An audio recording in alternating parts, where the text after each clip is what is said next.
Graça e paz, irmãos, tudo bem? Estamos gravando mais uma escola bíblica dominical. Ainda não podemos estar juntos no templo, mas nada impede de estarmos aprendendo da palavra do Senhor. Eu quero meditar com a igreja para a sua meditação nesta manhã, nessa escola bíblica, sobre regeneração ou o novo nascimento. Eu quero que você abra a sua Bíblia no Evangelho de João, capítulo 3, a partir do versículo 1. A palavra do Senhor diz assim para nós: havia entre os fariseus um homem chamado Nicodemos, um dos principais dos judeus. Este, de noite, foi ter com Jesus e lhe disse: Mestre, sabemos que és mestre, vindo da parte de Deus, porque ninguém pode fazer esses sinais que tu fazes se Deus não estiver com ele. A isto respondeu Jesus: em verdade te digo, se alguém não nascer de novo, não pode ver o reino de Deus. Perguntou-lhe Nicodemos: como pode um homem nascer sendo velho? Respondeu: pode porventura entrar no ventre materno e nascer segunda vez? Então Jesus respondeu: em verdade te digo, quem não nascer da água e do Espírito não pode entrar no reino de Deus. Versículo 6 diz: o que é nascido da carne é carne, e o que é nascido do Espírito é Espírito. Não te admires de eu te dizer, importa-vos nascer de novo? O vento sopra onde quer, ouves a sua voz, mas não sabes de onde vem, nem para onde vai. Assim é todo aquele que é nascido do Espírito. Meus irmãos, nós podemos entender que Nicodemos visita Jesus e começa a indagá-lo sobre a questão do nascer de novo. Para ele estava difícil entender esse nascimento agora espiritual. Então o nosso Senhor Jesus Cristo afirmou a Nicodemos, no versículo 7, que o importante era nascer de novo. Meus irmãos, não existe outra solução para a necessidade do mundo, do homem em particular, do que este, de ser chamado ali de um novo homem, uma nova mulher, ou seja, um novo nascimento. Tito, lá no capítulo 3, versículo 5, ele chama de regeneração. Aí o apóstolo Paulo, quando ele escreve aos Efésios, capítulo 2, versículo 1, ele faz uma outra abordagem, uma apresentação dizendo: ele vos deu vida estando vós mortos nos vossos delitos e pecados. Ou seja, aquele homem morto nos pecados, ele precisava ser nascido de novo, refeito agora no Espírito. A palavra dar vida ou vivificar tem o mesmo conceito de nascer de novo ou de regenerar. É nesse milagre, esse milagre do novo nascimento que nós queremos pensar na palavra do Senhor. Primeiro significado da regeneração. O que significa essa palavra? Regenerar é uma palavra que significa, como eu disse, ser gerado outra vez. Agora gerado não mais na carne, mas gerado no Espírito. E essa doutrina ela é exclusiva à fé cristã. É o único cristiano, ou seja, ela coloca o cristianismo numa posição única. Então nós podemos entender que os cristãos rejeitam a crença secular. Crença de outras formas de o homem alcançar alcançar os céus que não seja por Jesus. Então, meus queridos, a natureza humana não pode ser mudada por formas ou por maneiras sociais, ou pela educação, ou pela formação. Isso se dá além da capacidade humana, o regenerar que Jesus nos proporciona. Então, a regeneração não é um conceito fácil de compreender. Não é, mas é possível fazer com segurança. Algumas afirmações que eu quero apresentar para você nesta manhã de domingo. Primeira coisa, ela é sobrenatural, de Deus para nós. A regeneração que ele produz no homem não pode ser feita pelo batismo, até mesmo porque o batismo simboliza, mas não opera a regeneração. O batismo é para aqueles que já aceitaram Jesus. A regeneração é obra de Deus. Então Jesus deixou bem claro mesmo, para que nós pudéssemos entender. A ideia central desse texto é a providência da regeneração. João capítulo 1, versículo 13, o Senhor disse assim: os quais não nasceram do sangue, nem da vontade da carne, nem da vontade do homem, mas a vontade de Deus. Foi Deus que quis operar em você um novo nascimento. Capítulo 3 de João, no versículo 3, ele disse, na resposta que ele deu a Nicodemos, quando ele disse, em verdade te digo que se alguém não nascer de novo, não pode herdar o reino de Deus. Então tem que ter esse novo nascimento, ele é indispensável. Ainda no versículo 6 do capítulo 3 de João, ele disse, o que é nascido da carne é carne, e o que é nascido do Espírito é Espírito. Então é dessa forma que Jesus estava tratando eles. Então essa é a ideia central desse texto, é a providência de Deus. Ela vem de cima. De cima veio o nosso Salvador. De cima veio o nosso Restaurador. De cima veio o nosso Libertador. O salmista diz que eu preciso levar os olhos para o alto, porque de lá vem o meu socorro. Presta atenção, meus irmãos. Lá de cima, Jesus vem buscar a sua igreja. Depois ela é instantânea. Instantânea. A Escritura fala que os crentes nascem de novo. E não que estão nascendo de novo. Eles já nascem. Então, apesar de a regeneração se completar instantaneamente, ela não é um fim em si. A regeneração é o início de um processo de crescimento que continua ao longo da vida. E esse processo de maturação espiritual, nós o chamamos de santificação. Tanto que o Senhor disse, buscai a paz e a santificação, sem a qual ninguém verá o Senhor. Também ela significa a morte para o pecado. O homem morre para o pecado. Aí nós podemos ver aqui Romanos, Gálatas. Gálatas fala muito sobre isso, quando Paulo escreveu ali sobre a regeneração, quando ele trabalhou muito na vida do homem sobre a questão da nova vida que o Senhor tem em Cristo. Então a regeneração implica identificar-se com Cristo na crucificação. Gálatas capítulo 5, versículo 24, Paulo diz assim, e os que são de Cristo Jesus crucificaram a carne com as suas paixões e concupiscências. Então nós morremos com Cristo e estamos ressuscitados com Ele. Ela é uma comunicação de vida divina na alma. Então nós temos a divindade trabalhando na nossa alma. A regeneração é a transformação que Deus opera nos indivíduos que creem, que acreditam nele, aqueles que creem no nome do Senhor.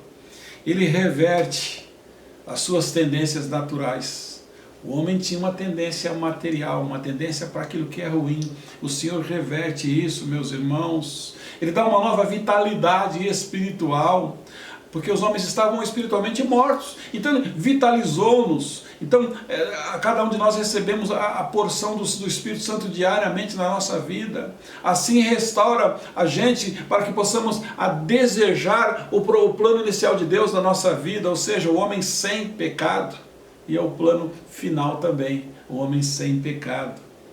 Ela é outorgada de uma nova natureza. Através desta regeneração, o crente recebe uma nova natureza espiritual.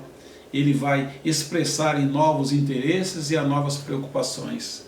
O interesse maior agora é o de Mateus capítulo 6, versículo 33, onde nós temos a vontade de buscar em primeiro lugar o reino de Deus, a sua justiça, e as demais coisas vão sendo acrescentadas. Então nós temos esse interesse mudado na nossa vida. Os regenerados então preocupam-se principalmente com as coisas de Deus, a sua palavra, o seu povo, o seu serviço e principalmente a sua glória, e acima de tudo ele está preocupado com o que Deus está pensando dele, ou seja, ele tem obediência a Deus.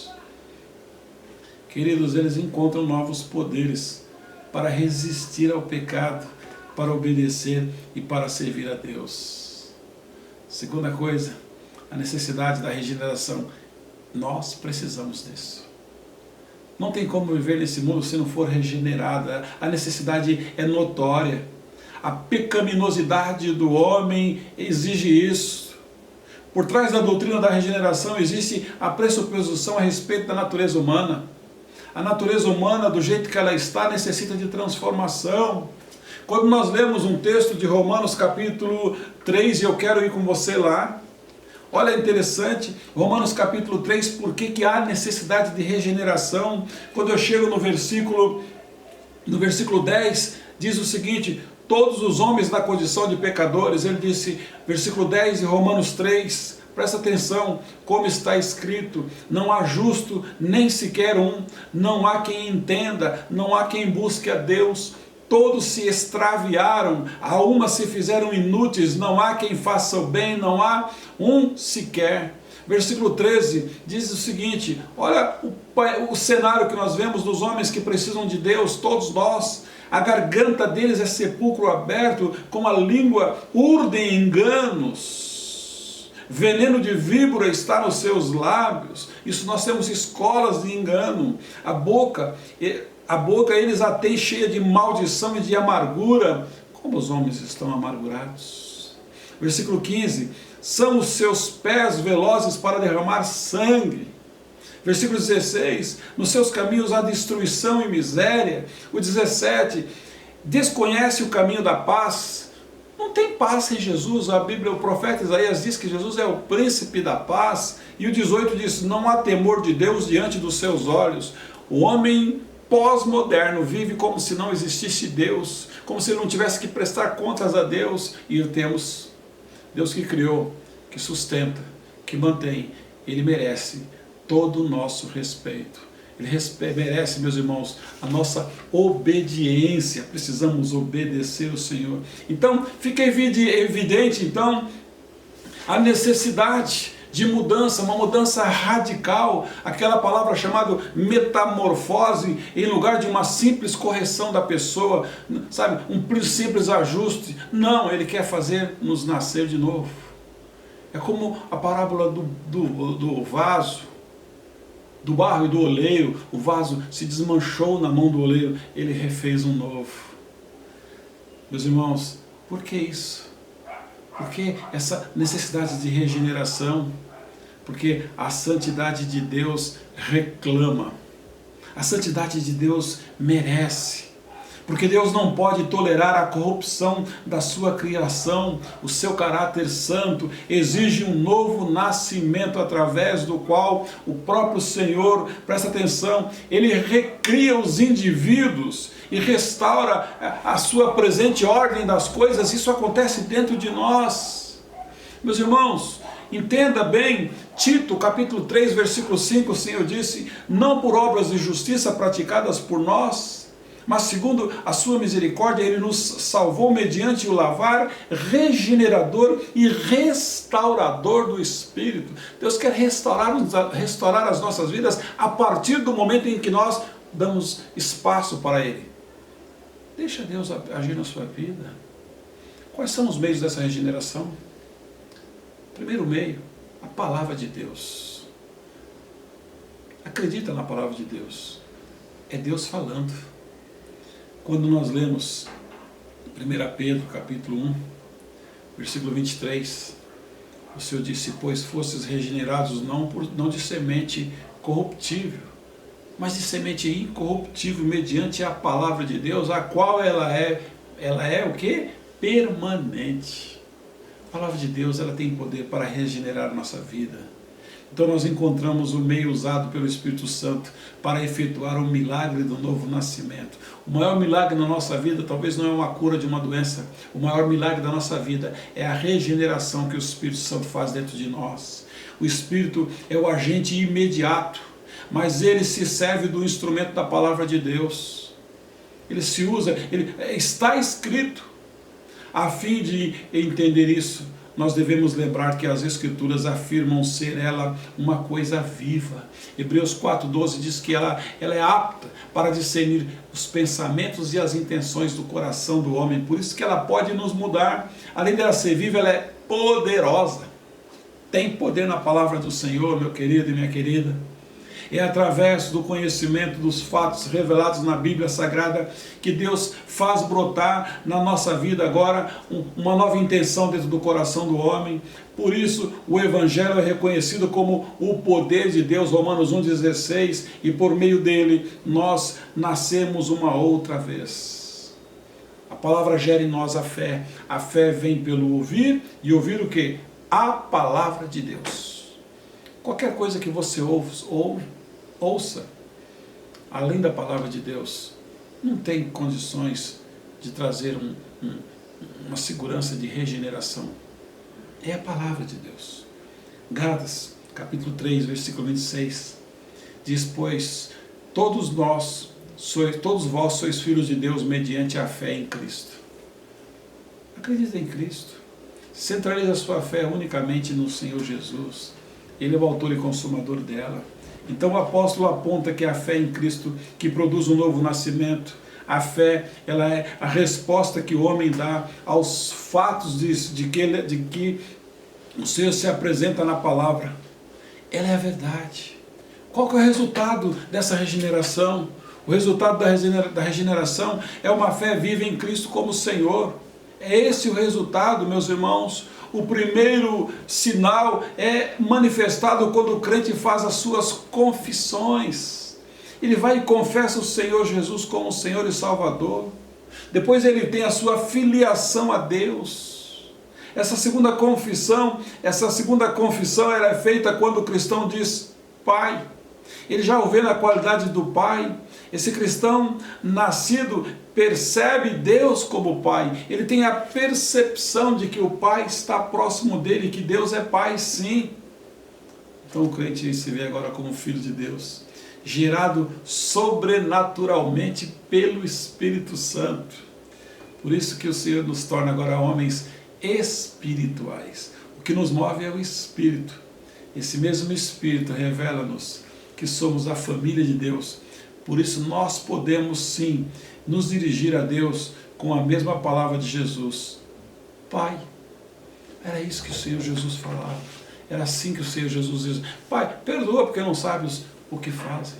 A minha vontade é fazer a vontade do Pai. Eu e o Pai somos um. Ele estava tão próximo do Senhor Jesus Cristo.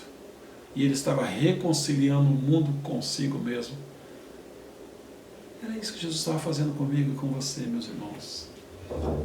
E aí você recebe uma habilitação do Espírito Santo. O Espírito Santo vem residir dentro de nós, na qualidade de Espírito de adoção. É isso que ele faz, ensinando a gente a reconhecer e a perceber os privilégios que ele tem outorgado a nós mediante esse novo nascimento. 1 Coríntios 3,16 diz o seguinte: não sabeis que sois santuário de Deus e que o Espírito Santo de Deus habita em vocês? E aí você tem a libertação da esfera da escravidão da carne. A carne, os desejos carnais escraviza, mas o Espírito liberta. Se pois o Filho vos libertar, verdadeiramente sereis livres. Meus irmãos, a natureza carnal, mesmo depois de regenerada, ela está presente dentro de nós, mas ela não tem domínio sobre a nossa vida mais. Aquela velha natureza continua presente, mas ela está enfraquecida. O homem regenerado demonstra a presença de uma nova disposição fundamental na alma e na direção contrária ao pecado. Meus irmãos, eu quero agradecer a Deus pela sua vida. Eu quero encerrar essa mensagem dizendo, nessa manhã, deixa Deus mudar a sua vida para o louvor da sua glória. Amém? Fique na paz do Senhor.